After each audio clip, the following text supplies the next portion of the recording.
Bonjour à tous.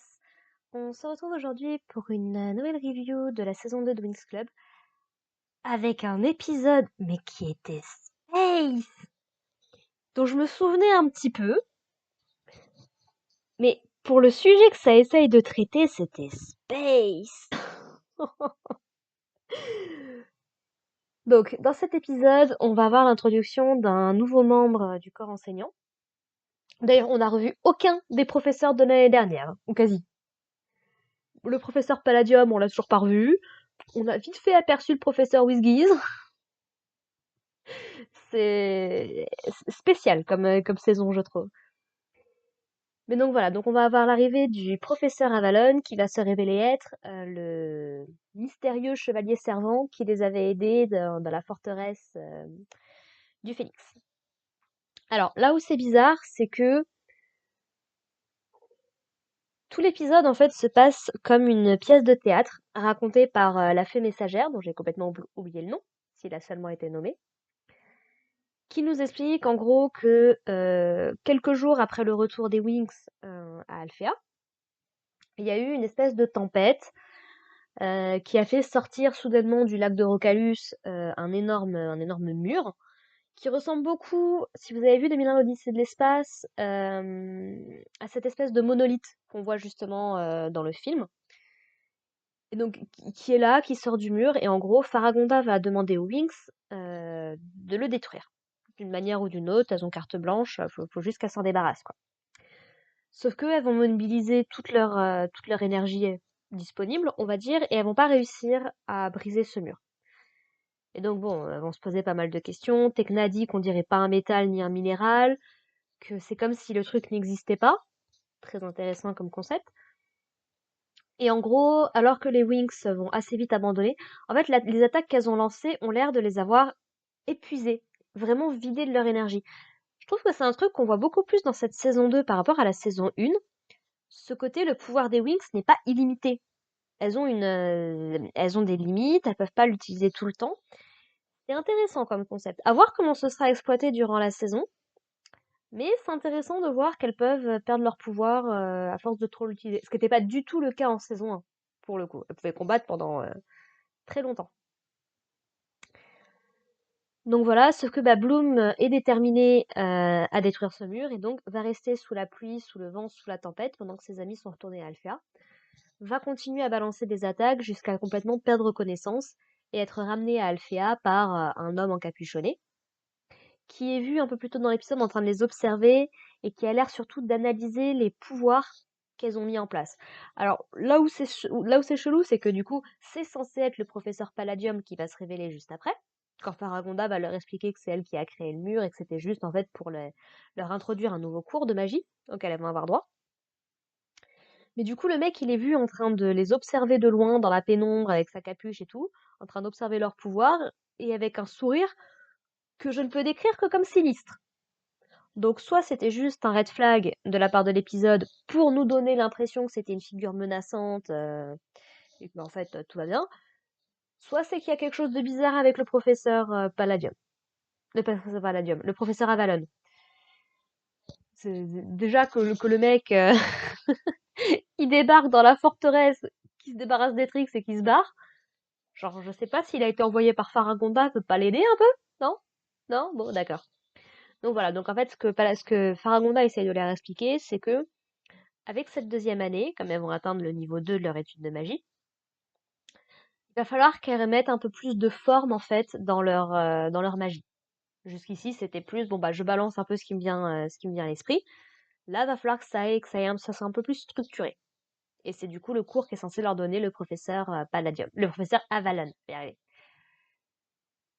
Voilà, on a un petit débrief également par rapport du coup à ce que les fées ont ramené de la forteresse. Faragonda a l'air du coup de connaître cet ennemi dans un twist qui me plaît pas des masses. Donc en gros, on nous explique que les trois sorcières ancestrales qui ont attaqué Domino à l'époque étaient plus ou moins sous les ordres du Phénix, qu'on appelle Darkar. Je voulais pas le mentionner son nom jusqu'ici, mais ça y est, c'est révélé. Sauf que là où ça me plaît pas, bon, déjà parce que la série fait elle-même la confusion entre le fait que les Trix sont les sorcières ancestrales. Tu sens qu'il y a encore vaguement l'idée qui traîne dans la tête des scénaristes. Mais c'est surtout ce côté, oui, en fait, vous savez, ce grand méchant machin, bah, en fait, il avait pas vraiment ses motivations, il était sous les ordres de quelqu'un d'autre. Quand c'est censé être des ennemis aussi iconiques que les trois sorcières ancestrales, ou les Trix, ça me fait un petit peu mal au cœur quand même. J'ai l'impression de revoir Naruto encore une fois. Donc, moi j'aime bien que tu introduises plusieurs méchants, il n'y a pas de problème. T'es pas obligé de tous les lier les uns avec les autres, et surtout de faire en sorte qu'ils sont tous les uns en dessous des autres, quoi. C'est pas une obligation. Ça a tendance à rendre un peu plus d'ailleurs l'univers bizarre, personnellement. C'est un petit peu, si vous avez regardé Wakfu, c'est un petit peu comme le délire qui est en saison 3, je crois, avec Oropo. C'est vraiment pas une bonne idée. Il faut vraiment que ce soit préparé, que ça ait un but. Là, je sens que c'est juste, ah bah tiens, on a fait une saison 1 qui a bien marché. Si on veut exploiter ça en saison 2, on va faire ça comme ça, voilà. Je suis pas méga fan pour le coup. Mais donc voilà, visiblement Faragonda connaît le Phénix, avec Salafine et Griffin. Elles l'ont plus ou moins affronté, ou en tout cas elles ont eu affaire à lui par le passé. Donc peut-être en même temps que quand elles ont... alors apparemment, on apprend qu'apparemment c'est eux qui ont défait les trois sorcières ancestrales. Je sais plus si c'était mentionné en saison 1 ça. Mais voilà, Faragonda clairement cache des choses aux Winx, ce qui a l'air de les surprendre. Je rappelle qu'elle savait plus ou moins les origines de Bloom et qu'elle a fait bien durer le truc avant de lui donner les réponses. Ok, modifions la réalité si vous voulez. Et en gros, on voit Faragonda qui est en train de discuter avec des mini-fées dans les archives secrètes de Alphéa.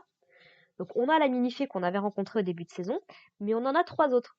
Ce qui me tend ce qui me laisse à supposer que, effectivement, dans les trois écoles de magie et le village des mini-fées, doit y avoir ce fameux codex que le Phénix recherche, quoi. Je pense.